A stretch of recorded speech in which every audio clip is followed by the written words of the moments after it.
Hello guys, how's it going? My name is Dal. Patch 11.2 is finally here, with the seasonal content launching in just a handful of days. And if you're planning on playing a rogue this season, it does look like Assassination Rogue was looking like the most competitive option towards the tail end of the PTR testing, which likely means this will be the go-to spec once Season 3 officially launches, unless they come out with some last-minute patch notes and then they nerf this thing and gut it completely. Because Assassination is looking so promising so far, I wanted to do a PvE guide on Assassination as early as possible, so all of you have the resources you need in order to be successful when it comes to this brand new season. I will have this video guide with chapter marks linked down below for you to be able to reference later, but there will also be a written version of this guide if that's what you prefer to read through instead over on our Discord community channel, which you can find a link for in the description. Also in our Discord channel and in the description of this video, I'll have other useful links in there, such as the talents for the builds that we'll cover for this guide, which are the builds you'll likely be playing for Season 3 content, but also other useful links as well for all the other resources I usually use when it comes to getting better at my own rogue for a brand new season. So with that, since this video is looking quite long, I do want to jump into it as soon as possible. But before that, if you guys want to see more class guides, specifically when it comes to any rogue updates in the future for Season 3 content, be sure to follow the channel and subscribe. But otherwise, let's dive right in. So when I do my guides for classes, I usually like to start off with the parts that I find the most interesting, and this is why we're going to be doing talents first things first. Assassination actually has a couple of different builds, especially when it comes to raid content that it can play into. Normally, you're stuck playing Deathstalker, but this season, Fatebound is actually a very viable option with a lot of the heavy lifting done by that good tier set. But Fatebound is actually doable and, in my opinion, easier to get into, so if you're new to Assassination Rogues ever and you want to raid, Fatebound, I think, once you get your tier set, should be your go-to option. Your talent build doesn't actually change too much from Season 2 version of Assassination, though in the class talent tree we are picking up Cold Blood as well as 2 points into Lethality, where normally those points will be put into Supercharger as well as Force Induction. However, we are playing around with the Fatebound, Inevitable, and Talent, which is going to be huge for our tier set combo, so we need to pick up Cold Blood, and that's where we make a couple of talent changes in order to pick that talent specifically. And also, whereas Deathstalker will run Improved Ambush, we don't really ambush as this version of Fatebound Assassination Rogue, so we pick up Tight Spender for just a little bit more value, or rather not to have lost value on kind of a useless talent. In the class challenge, we're doing a classic combo of Amplifying Poison, as well as Double Poison with Dragger Temper Blades. We're picking up Kingsbane because it's not only a great single target option, but also our tier set directly interacts with it in more ways than one, so that becomes very important for us. And outside of this, majority of our build is very single target focused. You can make an adjustment, however, taking instead of internal bleeding into caustic spatter. Like if you're going to be doing a raid fight and you want to do priority boss damage, but you are going to have ads on the side. This will be a one little talent adjustment that allows you to now cleave enemies around you while prioritizing single target damage. You don't even have to get off the boss, and you don't have to cheat your playstyle. You don't have to start dotting up all the ads. Just by hitting the boss, you will now start to have that poison damage cleave onto nearby targets, which is fantastic. A very slight adjustment that allows you to go from a pure single target to now a funnel raid cleave AoE with a ton of single target damage without having to give up too much of it at all. The other variation of this build is going to be a slight adjustment for Deathstalker, taking points out for Cold Blood, and then picking up Force Induction with Supercharger. But for the most part, the actual class talent tree doesn't change, and you can still go with Caustic Spatter. The biggest difference between Fatebound and Deathstalker is Fatebound, it will be fantastic once you get your tier set for any encounters that are about a 1.5 minute encounters, or if let's say you need burst every 3 minutes, then Fatebound is going to be much better for those fights. However, Deathstalker is better at the 2-minute mark. One technically gets to use cooldowns more often, while Deathstalker is able to use that at the normal 2-minute encounter. This is really going to end up being very fight specific, but being able to shorten out your cooldowns as Fatebound is huge, which is why both builds are technically viable, with Fatebound being slightly stronger in the overall, as well as when it comes to some of the different encounters within the Omega raid. Now, the Mythic Plus version of Assassination, which has really rose to prominence very recently over on the PTR, has gotten a lot stronger in the last few days of the development build, and is actually looking like a very competitive option, with rogues going for a more bleed AoE-centric playstyle that actually ends up doing a lot of single target damage. As part of this build, we're getting ourselves Caustic Spatter, investing heavily into the right hand side with Master Assassin, as well as left hand side with Crimson Tempest, and for capstones we're grabbing the Artillery Precision so Shiv can cleave to multiple targets and generate a ton of combo points. We're picking up Sudden Demise for extra bleed damage and Indiscriminate Carnage so our bleeds like Corruption Corrodes can cleave during the first 12 seconds of our opener, allowing us to spread bleeds to as many targets as humanly possible, which makes this build do insane and intense AoE pressure. However, even as you deal AoE damage to targets, as long as you have a Mart with the Deathstalker's Mark, which means you just gotta ambush it at least once in the opener on a priority target, any targets that take AoE damage, all of that AoE damage funnels back to the Mart target. So the more enemies we're hitting with our bleeds, the more the damage can flow back into our priority focus target, which gives this playstyle so much more funnel. Expect Assassination Rogues to be played in Mythic Plus in a way where you'll likely be pulling extra trash onto the boss. Anything that's super non-scary, any of the easy to deal with enemies, you'll be pulling together with the boss encounter, cleaving him down, AoE him down to have that single target damage flow back into that priority target, which is amazing, feels great, generates a ton of focus damage, and it allows those priority targets to melt with ease. So this is most likely going to be the go-to Assassination build. However, you could probably go something like a raid build with Kingsbane and just focusing on the cleave damage from Caustic Spatter as well. But this one was definitely the most potent version that we saw during the development testing. Another thing to note here when it comes to the rogues are the different tier sets we'll be getting as part of the patch 11.2. These tier sets, however, are going to be linked to the hero talents being Fatebound and Deathstalker. So these sets are going to actually change depending on the hero spec that you're currently playing into. And these tier sets will be important, and you want to get them as soon as possible, whether it is the 2 set or the 4 set. You basically want to swap out of your Undermine set as quickly as you can. For the Fatebound tier set, it actually upgrades your Kingsbane with additional damage and gives it a longer duration, which basically means it does more damage. Edge Cases now flips an additional coin from Fatebound playstyle, and activating Kingsbane also triggers this effect.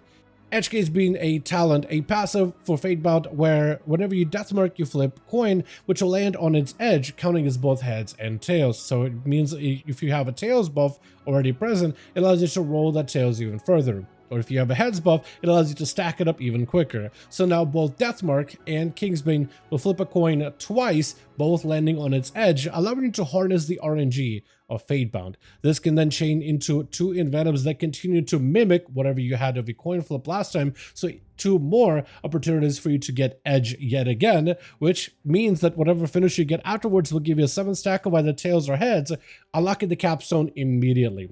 So this tier set by itself is actually insane, but then it gets even better afterwards as it gives you big cooldown reduction after you get your capstone, Fatebound coin. It now reduces the cooldown of your death mark by 30 seconds and Kingsbane by 15, giving you this 1.5 minute cooldown window, which is amazing. It's actually very, very strong, and that's what really makes Fatebound really stand out in this raid tier specifically.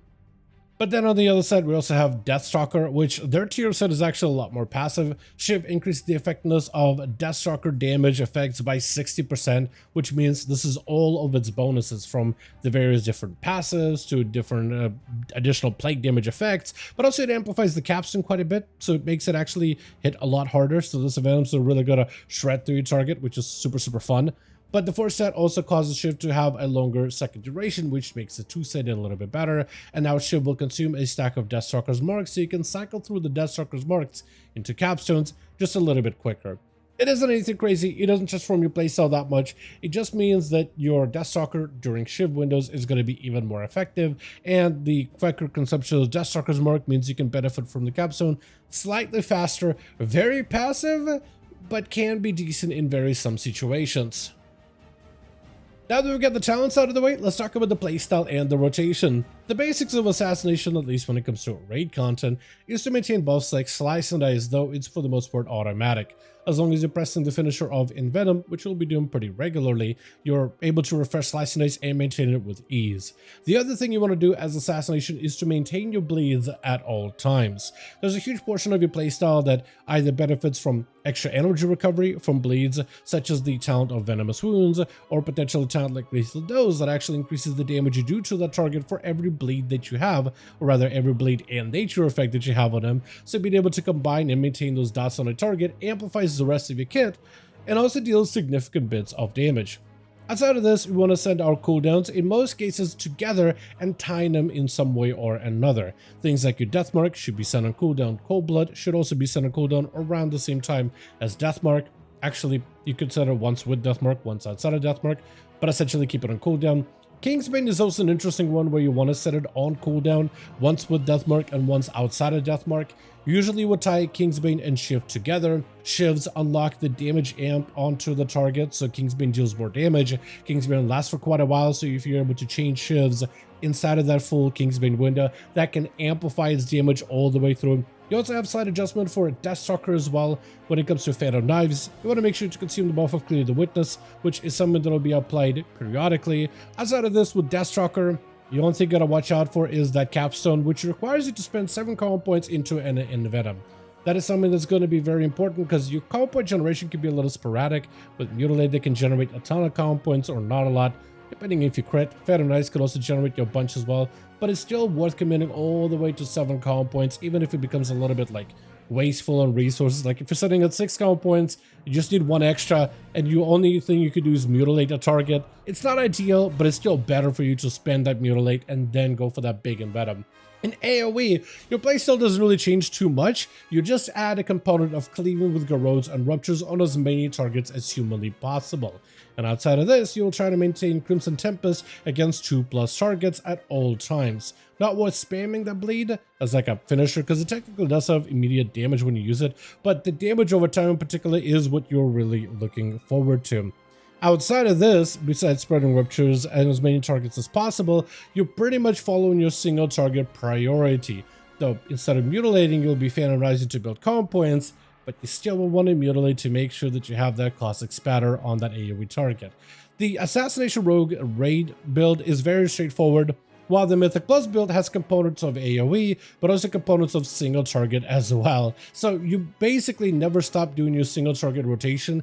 In AoE content, you just add a couple of extra things to maintain, mostly putting a bleed on everything around you.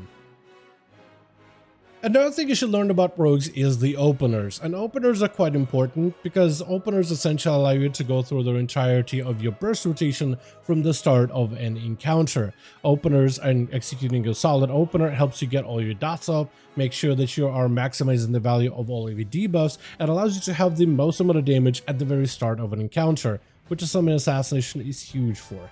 In the opener, if you're playing a Deathstalker, you'll want to open up with an ambush just to make sure you're marking the target initially. But if you're not playing Deathstalker, you can just follow up with a Garrote immediately. Then mutilate up until about 5 combo points into a Rupture. Mutilate again up until about 5 combo points into a full-on Venom. From there, potions, trinkets, Deathmark, Cold Blood if you are running a Fatebound rogue, into a Shiv, then Kingsbane right afterwards. And from there, you're building and spending combo points and mostly dumping them into Envenoms, though make sure to refresh your bleeds right before they're about to fall off. And you also want to make sure in the raid setting to chain Shiv during the last 8 seconds of a Kingsbane. That'll be very, very important, as that allows you to maximize the output of that Kingsbane. But for the most part, you're just dumping as much combo points into Envenom. And then from there, you can go into the rotation that we talked about earlier, maintaining your bleeds, and then trying to line up your big burst combos outside whenever they can back up every 45 to a minute, depending on the version of rogue that you are playing. Now, when it comes to your AoE opener, if you're a Deathstalker, which you should be, you'll start by opening with an ambush on the priority target that you will want to focus on, usually being the biggest enemy in the group or potentially a boss if you're dragging multiple enemies onto that boss.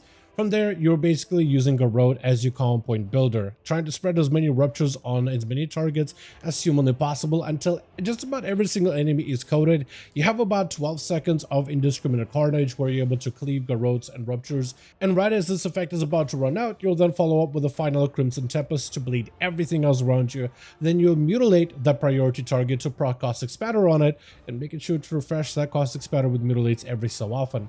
From there, potions, death bark, trinkets, all the bursts, shift the target, and then proceed into a Phantom Knives and a Venom spam whenever you have full combo points, making sure to play around the mechanics of the Deathstalker, such as being able to play around your capstone where you spend full 7 combo point finishers into Envenoms onto that target to maximize that burst. And then from there, once your full burst is gone, then you kind of can go back to bleeding up enemies and at least spreading ruptures on as many targets as possible. Garrotes are great to put up bleeds and generate combo points in the opener, but outside of this, Garrotes just need to be maintained at least in a priority target. The ruptures you can put on every target as long as they will be alive for at least 10 seconds or so. Then they will be full of value, ruptures that will at least be worth investing points into. And outside of this, you'll spend time maintaining Crimson Tempest on everything, refreshing it when it's about to fall off, and then primarily spamming Envenoms into that priority target, since Envenom damage will just continue to cleave to everything around you. Lastly, I have a note really quickly on how to gear out your character. Though if you are serious about properly gearing your character, it is a good idea to use a website like Raidbots in order to run sims, as with those sims you're able to figure out what are some of the best items in your bags and try out different talents and compare them against each other, try different enchants, and do a lot more detailed micromanagement of your character. A lot of players use Raidbots, and I'll have that link down below. It's definitely worth investing into it, at least investing in terms of learning how to know how to use it properly, like when figuring out what are the best pieces of gear that you can compare against your character if you're really serious. However, even if you're not looking to use Raidbots, I still did want to go over the best stats that you should be looking out for when it comes to gearing your rogue in Season 3. Agility is going to be your best stat, and in most cases, any item, especially that's higher item level, that gives you more agility is generally going to be an upgrade no matter what. Certain items with secondary stats are going to be a little bit better, but in most cases, if it gives you more agility, it usually is really good outside of items like trinkets or neck pieces or rings or jewelry of any kind, really. Your best secondary stats, however, for this season are going to be Mastery with your top stat, as it just amplifies the damage of it bleeds and poisons and ends up being the most consistent option. From there, we go to Critical Strike, but because crits, when it crit, it deals a lot of damage, but also you can generate a lot of combo points as Assassination with crit alone. That can really solve a lot of your energy issues because of the talent of Seal Fate. Critical strikes with attacks that generate combo points grant you an additional combo point per critical strike.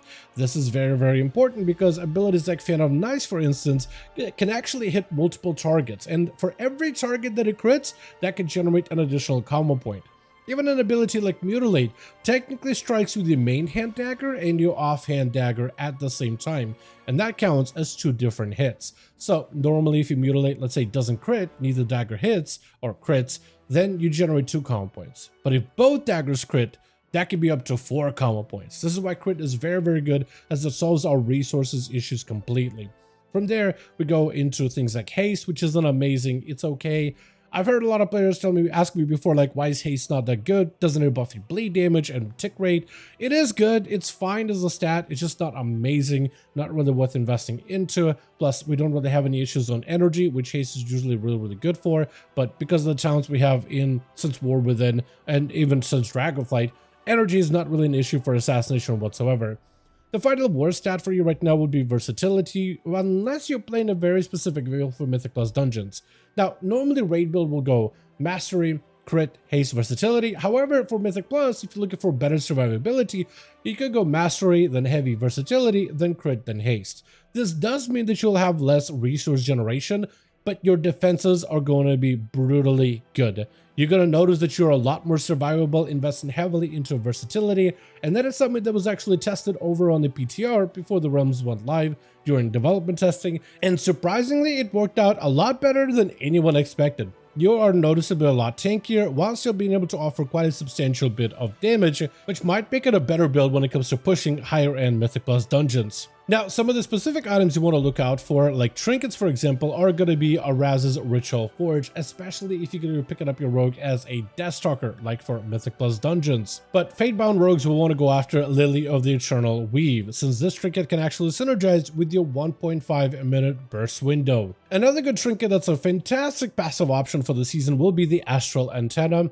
which can draw these little ambient arcane energies towards you. They can get you critical strike chance. They can have multiple overlapping buffs.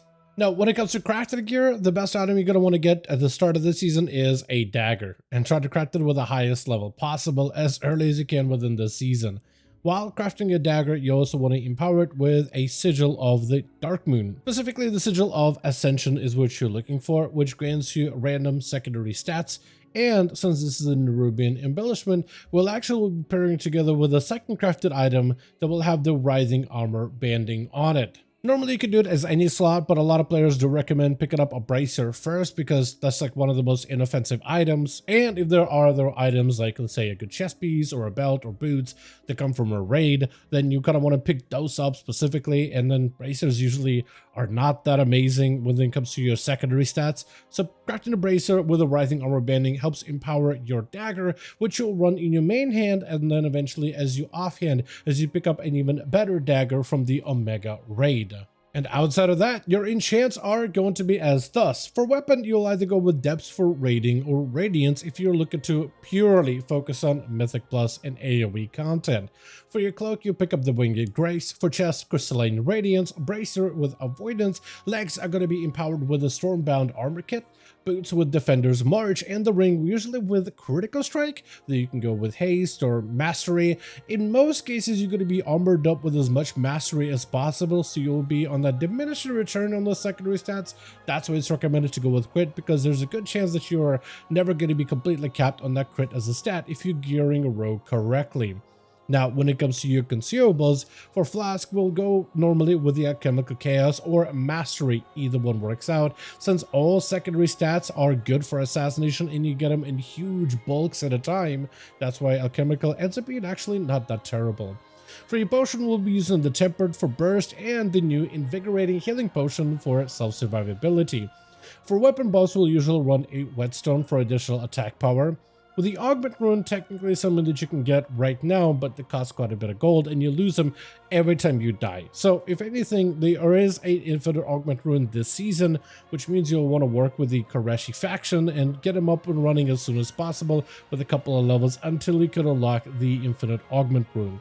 For food, normally we'll go with the proper raid feast.